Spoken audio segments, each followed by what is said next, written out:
الحمدللہ والصلاة والسلام علی رسول اللہ۔ ایک لڑکی اپنے والد کی وفات پر بہت افسردہ ہے، تو کیا یہ صبر کے منافی ہے؟ سوال کیا گیا ہے۔ میرے والد 3 ماہ قبل فوت ہو چکے ہیں، اللہ تعالیٰ ان پر رحم فرمائے۔ مجھے ان کی عدم موجودگی کا بہت زیادہ احساس ہوتا ہے، اور اس وجہ سے مجھے اپنی طبیعت میں اتار چڑھاؤ بھی دیکھنا پڑتا ہے۔ مجھے بسا اوقات دکھ کی وجہ سے ایسے محسوس ہوتا ہے جیسے والد صاحب کل ہی فوت ہوئے ہیں۔ کبھی مجھے زندگی اچھی نہیں لگتی، لیکن کبھی ایسے بھی محسوس ہوتا ہے کہ جیسے کچھ ہوا ہی نہیں۔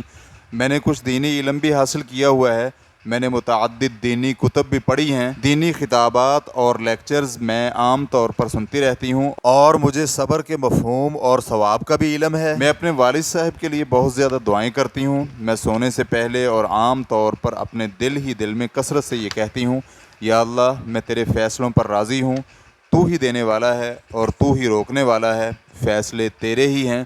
میرے وہ گناہ بھی معاف فرما دے جو مجھے معلوم ہیں یا مجھے معلوم نہیں، لیکن اس کے باوجود مجھے اپنے بارے میں پریشانی لاحق ہے۔ مجھے لگتا ہے کہ میں منافق ہو گئی ہوں، کیونکہ اگر میں سچی مسلمان ہوتی تو پھر اس تکلیف پر اتنی زیادہ تنگی محسوس نہ کرتی۔ میرا سوال یہ ہے کہ جو کچھ میری کیفیت کے بارے میں بیان ہوا ہے، کیا یہ صبر کے منافی ہے؟ اگر منافی ہے تو مجھے صبر کیسے مل سکتا ہے؟ میں نے اللہ تعالیٰ کے اسم گرامی السلام پر غور و فکر کیا، اور پھر ان آیات پر بھی غور و فکر کیا جن میں اللہ تعالیٰ کا یہ اسم گرامی آیا ہے۔ تو پھر میں نے اپنے والد کے لیے درج ذیل الفاظ میں دعا کرنا شروع کر دی: اللہم انت السلام ومنک السلام تبارکت وتعالیت یا ذا الجلال والاکرام، اسألک ان تسلم ابی فی قبرہ وتسلمہ یوم یبعث حیا۔ تو کیا میری دعا کے یہ خود ساختہ الفاظ درست ہیں؟ الجواب بعون اللہ سبحانہ وتعالی۔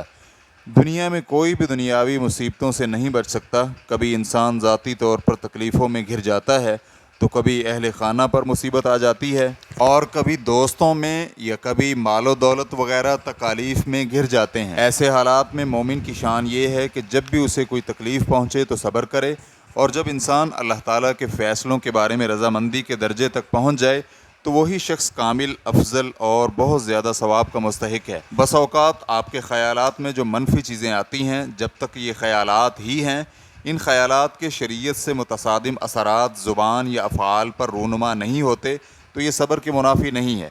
یعنی انسان نوحہ کرنے لگے، یا اپنے کپڑے پھاڑنے لگے، یا اسی طرح کی کوئی اور غیر شرعی حرکت کرے۔ انتہائی شدید نوعیت کا غم انسان کے اختیار میں نہیں ہوتا، بالخصوص اگر فوت ہونے والا شخص انسان کو عزیز بھی ہو، جیسے کہ آپ نے اپنے سوال میں ذکر کیا ہے۔ تاہم ایسی حالت میں مسلمان سے مطلوب یہ ہے کہ غم کے زیر اثر زیادہ نہ آئے، تاکہ اس کی عبادات اور زندگی پر منفی اثرات مرتب نہ ہوں۔ اس کے لیے آپ تنہائی میں مت بیٹھیں، اس غم اور تکلیف کے بارے میں زیادہ نہ سوچیں، اپنے آپ کو مفید سرگرمیوں میں مصروف رکھیں۔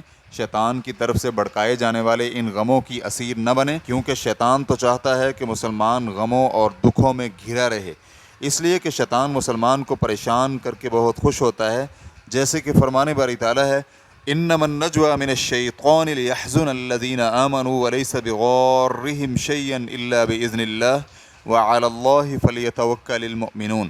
یقیناً سرگوشی شیطان کی طرف سے ہوتی ہے تاکہ ایمان والے غمگین ہوں، حالانکہ وہ اہل ایمان کو نقصان نہیں پہنچا سکتے تاکہ اللہ تعالیٰ کا حکم ہو۔ اس لیے اہل ایمان کو اللہ تعالیٰ پر ہی توکل کرنا چاہیے۔ سورۃ المجادلہ آیت نمبر 10۔ اور یہ بھی ممکن ہے کہ آپ اللہ تعالیٰ کے فیصلوں پر رضا کے درجے تک پہنچ جائیں، وہ اس طرح کہ آپ یہی ہر وقت ذہن نشین کر کے رکھیں کہ یہ چیز اللہ تعالیٰ نے آپ کے بارے میں لکھ دی تھی، اور اس نے اس طرح ہو کر رہنا تھا، لہٰذا اب غمگین ہونے سے دکھ رفع نہیں ہو جائے گا، بلکہ غمگین ہونے سے ذاتی نقصان مزید ہوگا۔ آپ ہمیشہ اللہ تعالیٰ کے فیصلوں پر راضی ہونے کا ثواب ذہن میں رکھیں۔ جو اللہ تعالیٰ کے فیصلوں پر راضی ہو، اللہ اس پر راضی ہوتا ہے، اور جس سے اللہ راضی ہو جائے تو اس سے بڑھ کر کچھ نہیں۔ آپ نے اپنے والد کے لیے جن الفاظ میں دعا مانگنی شروع کی ہوئی ہے، وہ الفاظ اچھے ہیں۔ ہم اللہ تعالیٰ سے دعا گو ہیں کہ اللہ تعالیٰ آپ کی دعا کو قبول فرمائے، اور جو کچھ بھی آپ کو دکھ پہنچا ہے اس کا بہترین صلہ عطا فرمائے۔ واللہ تعالی اعلم۔ اسلام کیو اے ریکارڈنگز، مؤسسۃ الشیخ محمد صالح المنجد، المملکۃ العربیۃ السعودیہ، فتویٰ نمبر 222736۔ والسلام علیکم ورحمۃ اللہ وبرکاتہ۔